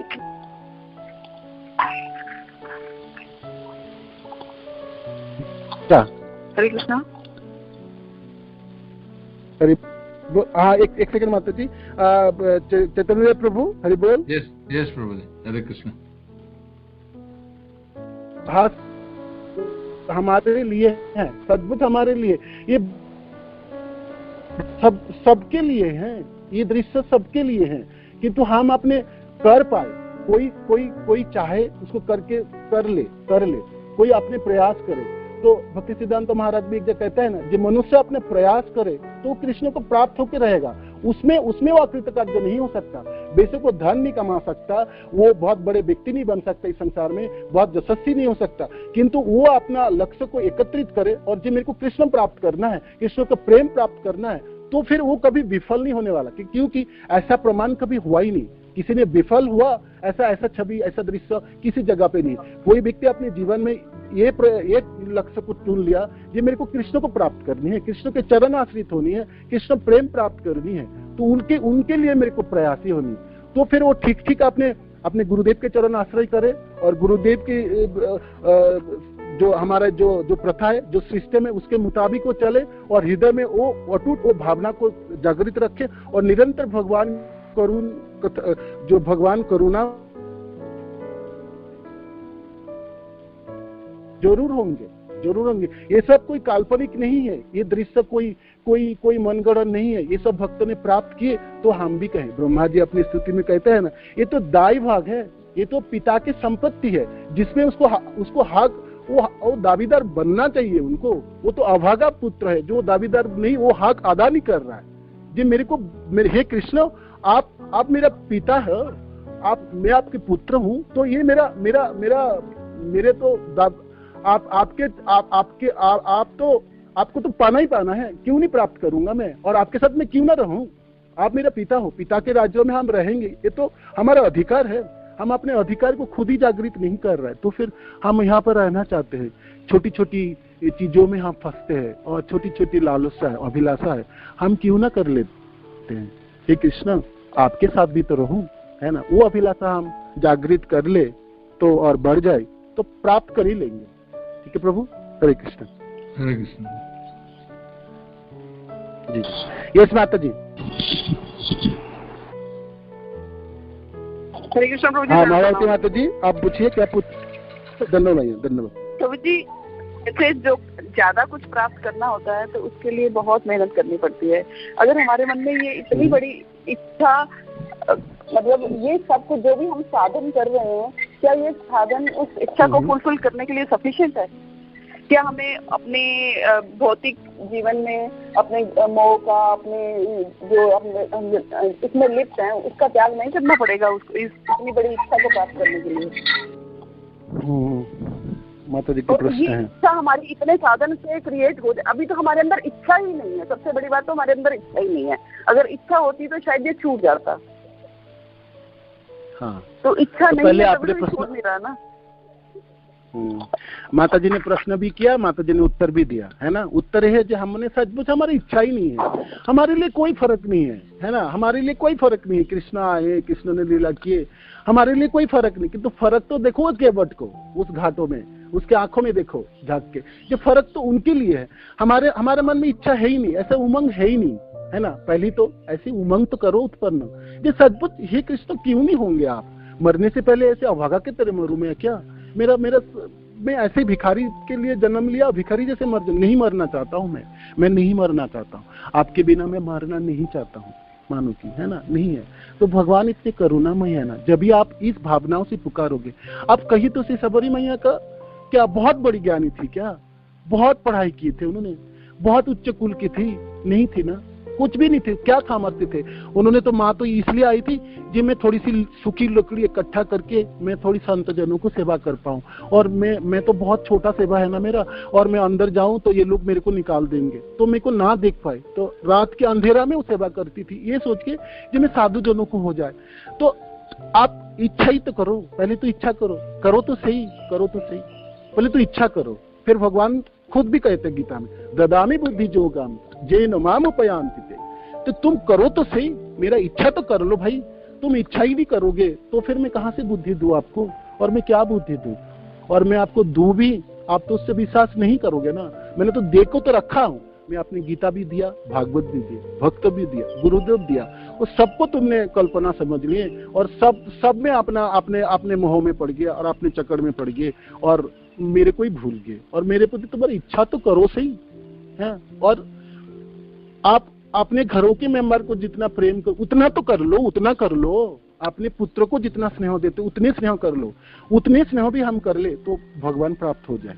मानो कि हम एक घर के मेंबर को जितना प्रेम करते हैं, जितना भरोसा करते हैं, उतने भरोसा हम भगवान से करें तो वो तो चारों हाथ, मतलब दोनों हाथों से पकड़ लेने की तैयार है। किंतु करे तो सही, हम उतना भी नहीं करेंगे, हम कहेंगे नहीं हमसे तो होने वाला नहीं है। क्यों नहीं होने वाला है? करो तो सही। भगवान कहते हैं मैं आपके लिए सब बुद्धि प्रदान कर दूंगा जो तुम मेरे को प्राप्त कर सकते हो।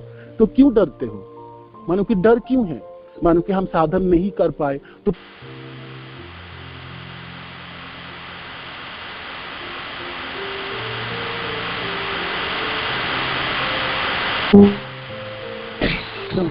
मरने से पहले और जीवन के साधन के पथ में चलते हुए वो भावना हृदय में रखो, जैसे मैं आपको एक पलक देख पाऊं, है ना, आपके चरण के दर्शन हो जाए, और मैं इसके बाद मेरा कोई जन्म नहीं, जन्म मृत्यु के इसमें से छुटकारा निकल दे। अभिलाषा जगाओ तो सही, होगा जरूर प्रयास। साधन आपको करा लेंगे, भावना आपको जगा लेंगे। नहीं तो आप बताइए सबरी माता ने कौन सा जगह से कौन सा पढ़ाई करती थी, कौन सा उन्होंने भागवत की श्रवण की, किंतु उन्होंने उस गुरु के बातों में अटूट श्रद्धा उसने। मातंग ऋषि जब शरीर छोड़ के जा रहे थे तब कहे जी तुमको हराए ना भगवान राम, वो उनको हृदय में धारण किए, और कितना दिनों तक धारण किए बताइए। 16 साल की लड़की को बोला जाए कि तुमको 70 साल की उम्र तक तुम करते रहो और एक दिन कृष्ण आएंगे, तो कितना दिन अपेक्षा किए थे? किए ना। तो फिर ऐसी इच्छा हमारा होना चाहिए, ऐसे अभिलाषा होना चाहिए हमारा, ऐसी लक्ष्य होनी चाहिए। जय कृष्ण, आपके बिना तो मरना नहीं इस बार, है ना, इस बार तो आपके बिना नहीं मरना। होगा जरूर, आपको तो हो ही जाएंगे नहीं, कोई बात, आप डरो मत, कोई बात, आप डरो मत। हरि बोल, हरे कृष्णा, हरि बोल, हरे कृष्णा प्रभु, दंडवत प्रणाम, हरि बोल, हरे कृष्णा प्रभु जी, दंडवत प्रणाम, प्रभु जी दंडवत।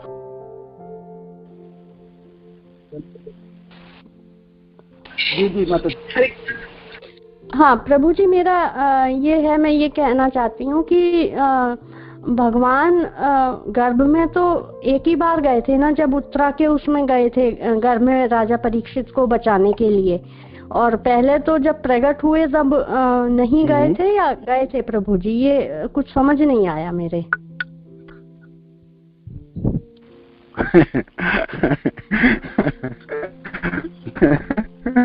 अच्छा इसलिए आया था मुझे, मैं भी पहले सोची सचमुच भगवान वसुदेव जी के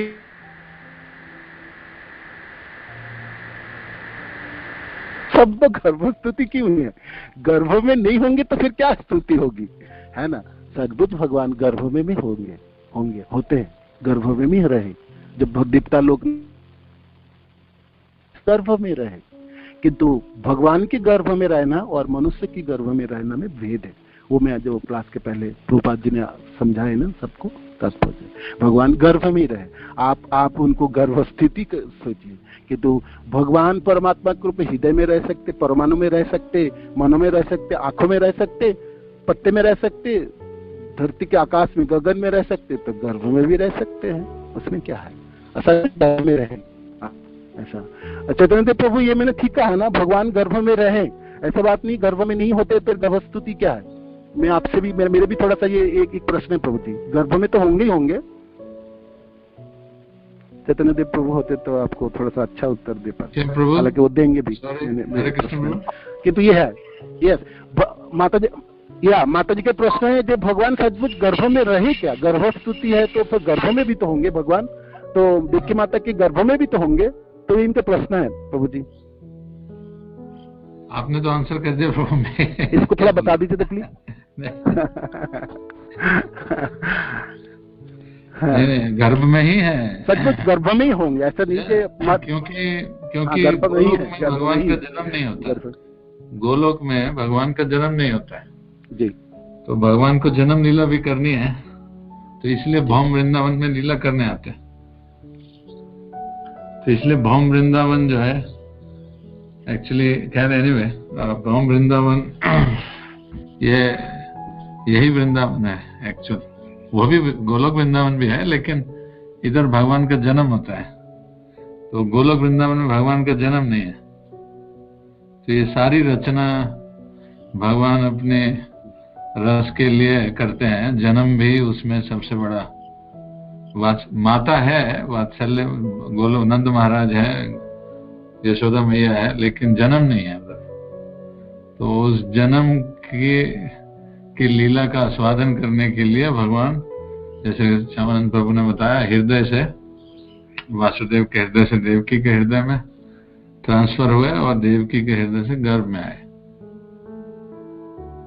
और फिर अवतरित हुए। तो इसलिए ये जन्म कर्म च में दिव्यम, इसको जो समझ जाता है वो मुक्त, वो उसका कभी दोबारा जन्म नहीं होता। तो ये समझ, ये सिर्फ भक्त समझ सकता है, ओनली डिवोटी कैन अंडरस्टैंड। भक्त इसको कभी नहीं समझ सकता। जी जी जी, यस प्रभु, हरे कृष्ण। धन्यवाद प्रभु जी। वो सिर्फ तर्क और वो तर्क करेंगे, वितर्क करेंगे, समझने के लिए अपने मन को दोहराएंगे, तो वो फिर कभी भी समझ नहीं पाएंगे, तत्व तो वो कभी भी समझ नहीं पाएंगे। यह धन्यवाद प्रभु जी। धन्यवाद प्रभु जी, धन्यवाद। किसी को प्रश्न है? नहीं तो आज हरे कृष्णा। श्रावण प्रभु जी, प्रभु जी माँ भगवती माता जी और परेश प्रभु का क्वेश्चन है, तो दोनों का ले लेना। हरे कृष्णा प्रभु जी,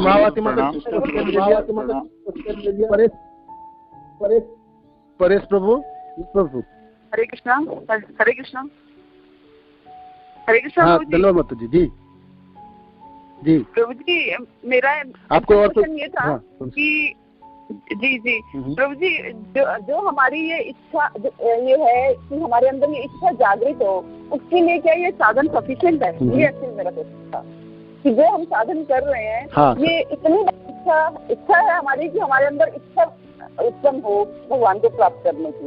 यही मतलब हमारी इच्छा ये है ना कि हमारे अंदर इच्छा उत्पन्न हो, डिजायर हमारी ये है। लेकिन उस इच्छा को उत्पन्न करने के लिए क्या ये साधन सफिशिएंट है? मुझे तो ऐसा लगता है कि ये तो बहुत, इतनी बड़ी इच्छा को प्राप्त करने के लिए साधन बहुत थोड़ा है। तो क्या हमें साधन अपना बढ़ाना चाहिए? मैं तो जितना बढ़ा लेती हूँ उतना मुझे लगता है कि इच्छा तो बहुत बड़ी है और साधन बहुत कम है। तो उसके लिए हमें क्या करना चाहिए? माने हृदय में वो आवेश हो जाए ना, आवेश चीता है ना, यहाँ पर श्लोक है ना, जो रम जाए हृदय में, कूट कूट के भर जाए, तो फिर क्या साधन होगा, है ना। पहले तो आपने इच्छा किया, पहले तो आप इच्छा करो, जो सचमुच हम कर सकते हैं, हम हे कृष्ण हमको आपको चाहिए, है ना, मानो कि ये भावना है। और दूसरा, हम गुरु की चरित ही है, गुरुदेव के आश्रय में रह के भगवान कृष्ण को प्रेम को पाने की हमने इच्छा, तो और साधन क्या है? श्रीमती गायंती, सुनते रहेंगे, गाते रहेंगे। नवजोगिंदर कहते हैं पागलों की तरह बिलज जब बिखरे असंग है ना।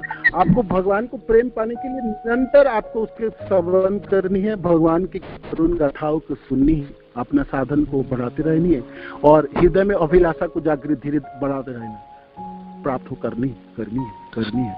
तो उनके लिए जो जो साधन है वो सब साधन हम सब जानते हैं। आप भगवान की कथा को सुनना है, भक्तजनों की संग करनी है, मनन करनी है और लक्ष्य आपको एक ही रहनी, छोटे मोटे चीजों में नहीं फंसनी, ये करा वो करा, ये नहीं है वो नहीं है, और निरंतर आपको उस लक्ष्य की तरफ ध्यान रख के अपने आवेश को, अपने हृदय की भावनाओं को धीरे धीरे बढ़ाते रहेंगे जी। तो आप अच्छे से सुनते रहेंगे भगवान की कथाओं को, गाते रहेंगे, स्मरण करते रहेंगे, भक्तों की टोलियों में, भक्त के संग में रहते हुए भगवान की कथाओं को सुने, भक्तों के साथ आप रसास्वादन करने के लिए प्रयास किए। जो नित्यम भागवत हमारे एक सबका ये प्रयास है ना, हम सब मिलके ये इच्छा और भावना को जागृत करें।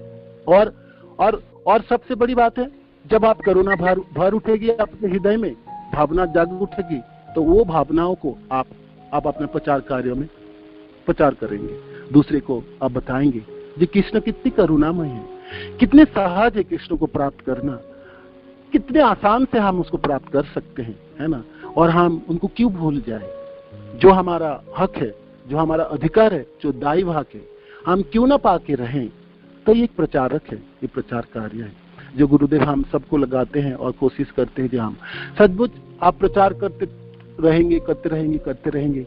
एक दिन आप भक्तों की टोलियों के बीच में और भक्तों के पीछे आप अपने अभीष्ट भगवान को भी देख पाएंगे, है ना, जरूर देख पाएंगे, क्यों नहीं देख पाएंगे, है ना, जरूर। ये तो होनी चाहिए। हम क्यों वंचित रहेंगे हे कृष्ण, हम क्यों वंचित रहेंगे? नहीं रहेंगे। तो हमारे सब साधन सक्षम है माता देने में, फिर हम अपने अभिलाषा को बढ़ा तो दे, करे तो सही। और निरंतर हमको उसी अभिलाषा की तरफ आबद्ध रहना, हमको इस संसार की किसी चीजों में नहीं फंस जाना है, छोटी छोटी प्राप्तियों में और छोटी छोटी ना प्राप्तियों के दुखों में नहीं फंसना है। हमको करते हुए बढ़ते हुए ये सब चीज श्रवण, मनन और प्रचार कार्य और गुरुदेव के चरण के प्रति आश्रित होके हम इस चीज को प्राप्त करें। सब लोगों ने किया तो हम जब मेरी बारी आएंगे तो फिर इसका कोई अलग अर्थ होगा तो नहीं होंगे ना, नहीं होंगे। तो फिर हम जरूर कर पाएंगे, क्यों नहीं कर पाएंगे, है ना। साधन। हरे कृष्णा प्रभु, टाइम है आपसे पर्सनल विंडो पे पूछूं? नहीं, पूछिए प्रभु जी, काम है नहीं, मेरा कोई काम है नहीं। अच्छा प्रभु जी, जैसे आप मीरा और शबरी का वृतांत बताते हैं, मीरा और शबरी ने बहुत बड़े बड़े सेक्रीफाइसेस किए, मतलब जो मुझे पता है थोड़ा बहुत, उन्होंने बहुत बड़े बड़े सेक्रीफाइसेस छोटी उम्र में पतंग ऋषि के यहाँ पे, और मीरा ने स्वतः ही सब कुछ छोड़ के छोटी उम्र से भगवान राधा कृष्ण की सेवा की, और इन्होंने इतने सेक्रीफाइसेस किए और भगवान को अटेन करने के लिए ये सब कुछ किया। तो प्रभु जी, हम लोगों के सेक्रीफाइसेस तो इतने नहीं है, हम लोगों के इतने सेक्रीफाइसेस नहीं है। छठ गोस्वामी ने बहुत सेक्रीफाइसेस किए, गुरु महाराज ने, और आचार्य लोग, गोपाल कृष्ण गोस्वामी, सारे आचार्य, उनके सेक्रीफाइसेस बहुत है। हमारे सेक्रीफाइसेस उनके सामने निग्लिजिबल है। तो ये जो इनके बड़े बड़े इतने बड़े बड़े सेक्रीफाइसेस है और इतना प्रचार करते हैं और बहुत अटैच्ड है, तो ये एक रीजन है ना कि हम लोग अटैच नहीं हो पाते, क्योंकि हमारे sacrifices maximum to maximum sacrifices कुछ आवर्स के होते हैं, कुछ घंटों के, उसमें भी हम अपडेट नहीं हो पाते। 2 बजे पहुंचना है, हम 4 बजे पहुंचते हैं, हमारी फिजिबिलिटी नहीं हो पाती, हमारी मतलब बहुत रेक्टिफिकेशन है हमारे पास। तो प्रभु जी मेरा पर्सनल डिसीजन, मेरा पर्सनल ओपिनियन, या मैं ऐसा सोचता हूँ कि क्या हमको अगर बहुत बड़ी चीज प्राप्त करनी है जो माता जी बता रही थी, तो हमें बहुत बड़े बड़े सेक्रीफाइसेस करने चाहिए या क्या करना चाहिए? बताइए, आप बताइए क्या सेक्रीफाइस करोगे? प्रभु जी मैं तो कुछ कर ही नहीं सकता, मुझे तो ये लगता है। इसके अलावा प्रभु जी मैं तो कोशिश करता हूँ कि जो महाराज कहें उसका 10% भी हो जाए तो बहुत बड़ी बात है। हम महाराज जो कहे वो हम कर पाए, तो हम सद्बुद्ध प्राप्त कर लेंगे, किंतु हमारा कमी क्या, हम वो कर नहीं पा रहे, है ना, इसीलिए हम उसको पूरा कर पाए तो जरूर कर लेंगे, हो जाएंगे। और दूसरी बात है, जो भगवान सब बड़े बड़े जो भक्त हैं, हम छोटे हैं और हमारे बहुत अवस्था है, हमारे में दोष है और हम जकड़ गए हैं, किंतु है तो उनके तो बस मैं भी तो तुम्हारा ही हूँ। तुम सब सबरी को लेके जाओगे क्या, प्रहलाद को लेके जाओगे, बड़े बड़े सबको लेके जाओगे। जब मेरी बारी है, मैं तो आपके बिना, आपके अलावा तो हो नहीं। ममई वंश जीवों के बोलने के समय श्लोक थे, आप गलत बोले थे क्या, गलत हुआ था क्या? है हम उनके, हम अनुभव तो करें, हम सोचे तो सही, मनन तो करे, इच्छा तो करे। जो हम पहले सोच लेते नहीं होंगे, जाने वाला नहीं है ना, मेरे से नहीं होने वाला नहीं, किंतु अंदर है ना, कृष्ण की भक्ति हमारा अंदर है और हम उनके अंश है। हम तो प्राप्त करके रहेंगे। हम अपने मन चिंता करें, अभिलाषा रखें और गुरुदेव द्वारा दिखा हुआ रास्ते में चले तो फिर जरूर प्राप्त कर लेंगे। और कितना सेक्रीफाइस, हम मानो कि एक दिन में छोड़ छाड़ के वृंदावन चले जाओ, फिर कृष्ण को पालोगे क्या? नहीं होंगे ना, नहीं होने वाला। तो भगवान आप अच्छी स्थिति में रखते हैं जीवों को हर पल। सिर्फ जीव अपने भावना को तो जगा ले, जिस स्थिति में रहे उसी स्थिति में वो मनन कर ले। अब हमको सुबह शाम दोपहर मनन करने में कौन बाधा देने वाला है? हम नहीं करना चाहे तो 10 बहाना होगी, है ना। तो हमारा सेक्रीफाइस, जैसे आपको मालूम कि कोई बड़ी कुछ करके आपको मनन है तो वो करिए। मानो कि आपको लगता है मेरा कमी है और मैं ये करने से मेरा मनन बढ़ता है, तो फिर वो जरूर कीजिए। उसको क्यों आप टाल रहे हैं, है ना, करिए। तो आप अपने स्थिति को देखते हुए कीजिएगा, अपनी स्थिति को परिवर्तन ना। स्थाने स्थित सुतिगताम तनुवाक मनो ये प्रयासे अजितो अभी अपने स्थान को परिवर्तन ना कीजिएगा। आप अपनी छलांग को इतना मत बढ़ा दीजिए जिससे अपने स्थान से वंचित हो जाएंगे। तो फिर आप अपने स्थान में रह के ठीक के जैसे इतने बड़े उतने कम समय में बहुत ज्यादा प्रगति नहीं कर रहे, किंतु भावना और अभिलाषा रखने में हम पुत्र तो हैं, हम तो छोटे पुत्र हैं, ठीक है, हम बैक बेंचर है, बहुत पीछे है, किंतु है तो उनके। ठीक है प्रभु, ठीक है प्रभु जी, थैंक यू प्रभु। इसमें आपकी जो आपने बताया इच्छा का, इसमें महाप्रभु भी भक्ति विनोद ठाकुर भी उसकी पुष्टि करते हैं कि जीव जागो गौरव चंद्र बोले। लास्ट में बोलते हैं भक्ति विनोद प्रभु चरण परिया से हरि नाम मंत्र लोई लो मांगिया। मैं हरे कृष्ण महामंत्र लेके आया हूँ, कम से कम मांगो तो सही। तो फिर भक्ति विनोद कहते हैं कि I fall on the lord's feet और immediately I take the mahamantra. तो सही हरि नाम मंत्र लोई लो मांगी, कम से कम मांगो तो सही।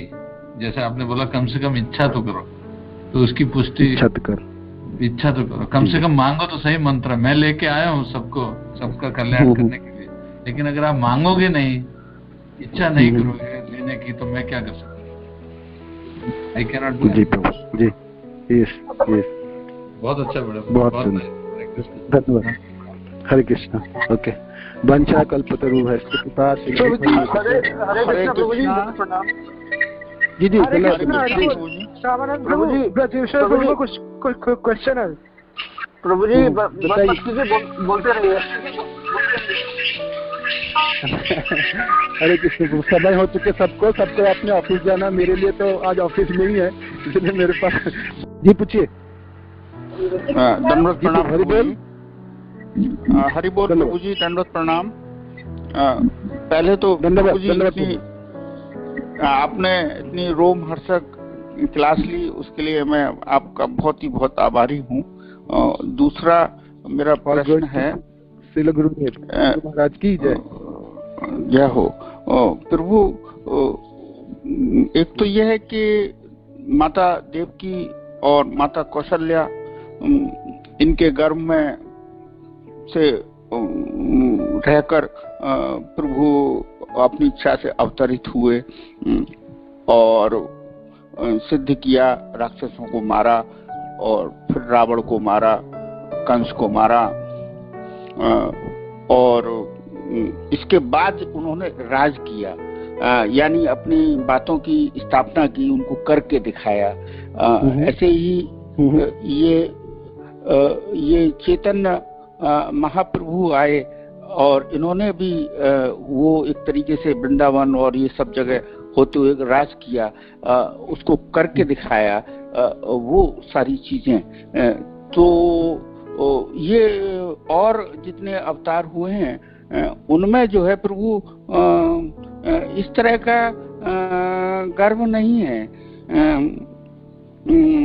इस तरह से उनकी जो जिस तरह से हृदय में वासुदेव और तपस्या उनकी मन शत्रुपा की और ये सब, और फिर शिशु लीला और शिशु रूप में उनके वरदान और ये सब हैं, और उससे जो है भगवान जो है आए हैं, और आने के बाद और अपना कार्य करने के बाद अन्य अवतारों में नरसिंह भगवान आए, हिरण्यकश्यप को मारा, प्रहलाद को प्यार किया, अपने धाम चले गए, अपना रूप विसर्जित कर लिया। पर इन अवतारों में हम देखते हैं प्रभु कि कहीं भी अपना रूप इस तरह से इतनी शीघ्र विसर्जित नहीं किया है भगवान ने। तो अच्छा, दूसरे जो उत्तरा वाला जो प्रकरण है कि जन्म जो है गर्भ में से जो बाहर आता है तो जन्म माना जाता है। तो देवकी कौशल्या माता मैया, देवकी नंदन, कौशल्या नंदन, तो उत्तरानंदन क्यों नहीं? देवकी कौशल्या नंदन जैसे जन्म, आपका प्रश्न मैं ठीक से समझ पाया। तो आपका प्रश्न है जो बाकी जो जन्म हो रहा है कौशल्या माँ के या जन्म या बाकी जो जन्म है वो जन्म भी ऐसा नहीं है, हृदय वाली बात नहीं है, ऐसा बोल रहा है आप क्या? नहीं, हृदय तो है वहाँ हृदयंगम होके और पूरी प्रक्रिया को भगवान निभाते हैं। और यहाँ तो अश्वस्थामा के उससे रक्षा हेतु सामने मौजूद हैं, गए रक्षा की, सामने फिर आ गए, यूं की तो गए, यूं की तो आ गए। और वहाँ तो उन्होंने सब सृजन किया है गर्भ में रह के, अपना कृष्ण रूप सृजन किया है। आपका प्रश्न है कि वहाँ पर जन्म कहलाएंगे, यहाँ पर क्यों जन्म नहीं कहलाएंगे, यही है ना? जी हाँ, एक तो यही है। और दूसरा प्रभु ये जन्म लेके इस तरह से, और प्रभु ने जो इतना काल भक्तों को इतना आनंद दिया, इतने समय तक उपस्थित रहकर, स्वयं भौतिक रूप से उपस्थित रहकर, तो ये इसका भी कोई कारण होगा प्रभु? हाँ, कारण तो होगा। एक पहली कारण देखिए, एक तो मानो कि जो हिरण्यकश्यप के लिए खंबा में आए तो भगवान नरसिंह के लिए हमारा प्रेम उतना ज्यादा नहीं जागृत है, ठीक है, भय है हमको, हाँ बहुत नरसिंह भगवान के प्रति है ना, आदान प्रदान उतने नहीं है। किंतु भगवान कृष्ण आए देवकी माता के गर्भ में, है ना, आने से पहले गर्भ में, ये सब हम देख रहे हैं ना, और आने के बाद जन्म भी इतना सुंदर जन्म, एग्जैक्ट लगता है जन्म, ऐसा नहीं है। इसलिए वो माता जी का प्रश्न बहुत सुंदर है। सचमुच भगवान गर्भ में थे, गर्भ में ही थे भगवान। ये है ना, यहाँ पर प्रोपात के हमने तात्पर्य पढ़ रहे थे तो ये लोगों ने तर्क वितर्क करता है। कोई लोग कहता है भगवान तो जन्म ही नहीं लेता, तुम क्या बात करते हो, भगवान तो जन्म है ना। और कोई कहता भगवान फिर भगवान जन्म लिया, माँ के पेट में रहे, तो फिर वो कैसी भगवान है? ये दो तरफ है ना, दो तरफ होता है। तो सचमुच भगवान गर्भ में भी रहते हैं, रहे हैं, सचमुच रहे हैं, और सचमुच जन्म लिए हैं। ऐसा नहीं है जो वो मन से आके बिल्कुल बाहर पकड़, नहीं, गर्भ में रहे है ना, इसलिए इसको जन्म कहलाता है। कौशल्या माँ के गर्भ में रहे भगवान, किंतु वो उनके गर्भ में रहना और हमारे गर्भ में के रहना में भेद है, ये है ना। और चैतन्य महाप्रभु, सची माता के गर्भ में रहे चैतन्य महाप्रभु, गर्भ में रहे, किंतु सची माता चैतन्य महाप्रभु के भी वही है, वो भी जगन्नाथ मिश्र के मन में आए, हृदय में आए, फिर सची माता के गर्भ में गए। तो ये सचमुच भगवान करके दिखाते हैं कि देखो मैं जन्म लेता हूँ, ऐसा नहीं है मैं जन्म नहीं ले सकता हूँ। मैं जैसे मनुष्य जैसे जन्म लेता है ऐसे ही मैं जन्म लेता हूँ, किंतु तुम्हारा जन्म और मेरे जन्म में भेद है, ये जानो। किंतु मैं जन्म भी ले सकता। तुम ये बोलोगे कि मैं अजन्मा हूँ और मैं जन्म नहीं लेता हूँ, तो फिर मैं करके दिखा दूँ। तो गौर गोविंद महाराज के बहुत सुंदर क्लासेस है। तो उन्होंने कहते हिरण्याक्ष को मारने के लिए नरसिंह भगवान खंबा फोड़ के आए। तो भक्तों लोगों ने क्या, प्रभु आप कैसे आए हो, खंबा से आते हो, तो आप माँ के गर्भ में आके दिखाओ, तब तो मानू जी आप ठीक से जन्म लिया। तो भगवान ने वो भक्तों की वो इच्छा भी पूरा करके दिखा दी। देखो मैं माँ के गर्भ से भी आता हूँ, तुम मेरे को माँ के गर्भ से आने में मेरे को ज्यादा अच्छा लगता है, तो चलो मैं माँ के गर्भ से आता हूँ, आ जाता हूँ। आया ना, अब आएंगे ना भगवान, आएंगे गर्भ से आएंगे। और खंबे से आ जाता हूँ तो मुझको अद्भुत लग रहा था, तुम मेरे को विश्वास नहीं कर रहे थे, प्रेम नहीं कर रहे थे, अब तो प्रेम करोगे ना। तो प्रेम के वर्धन के लिए भगवान ऐसे नवजात शिशु की तरह व्यवहार करते हैं, जैसे उन्होंने एक मनुष्य के शिशु अपने पिता माता से करते हैं। ये आने वाले अध्याय में से हम देखेंगे, पढ़ेंगे और साधन करेंगे ना, ठीक है। एक तो ये बात है। और क्यों किया भगवान ऐसे अद्भुत, ऐसे मनुष्य के जैसे ऐसे लीला क्यों किया, ये सब भी पढ़ाई करेंगे। ये इसलिए किया जो भक्त के साथ अपने आनंद को उन्होंने वितरण किया और सब लोगों को बताया, देखो मैं आपके जैसे ही हूँ, आप जैसे ही हूँ, आपके जैसे आचरण करता हूँ, मैं आपके बहुत दूर नहीं हूँ, आपके साथ आप मेरे संबंध क्यों नहीं बनते हो, मेरे संबंध में क्यों नहीं आते हो। अब मैं कोई ओलिक नहीं हूँ, कोई बहुत कुछ करता हूँ, कहीं भी प्रकट हो सकता हूँ, किंतु आपके जैसा भी तो हूँ, आपके साथ ही रहूंगा और आपके जैसा ही है। मनुष्य आकृति है, द्विभुज है ना, 2 हाथ 2 पांव वाले आपके जैसा है ना, नराकृति है, तो मेरे जैसा है। हम लोगों के जैसा होने से हमारा बिरादरी हो गया ना, तो हमको अच्छा लगता है, हाँ ये है ना, भगवान हमारे हैं। मनुष्य कह सकते हैं कृष्ण हमारे हैं, कि हम जैसे हैं तो भगवान भी हमारे जैसे हैं। तो भगवान कृष्ण के प्रति जो प्रेम की जो गाढ़ता है, वो गाढ़ता नरसिंह भगवान में नहीं होंगे, है ना। तो इसीलिए भगवान अपने प्रेम की आस्वादन को जैसे और वर्धन हो, तब फिर वो मनुष्य के रूप धारण किए। तो ये है आपके प्रश्नों की जहां तक मैं उत्तर दे पाया प्रभु। हरे कृष्ण। जय हो प्रभु, बहुत सुंदर प्रभु, जय हो। जय हरे कृष्णा। कोई भी प्रश्न है तो कल स्पीकर को पूछिएगा, कल हमारे पास होंगे ना प्रिया सखी माता जी, तो उनको पूछिएगा जो भी प्रश्न बाकी रहे। हरि बोल हरि बोल। वंशा को कृपा सिंधु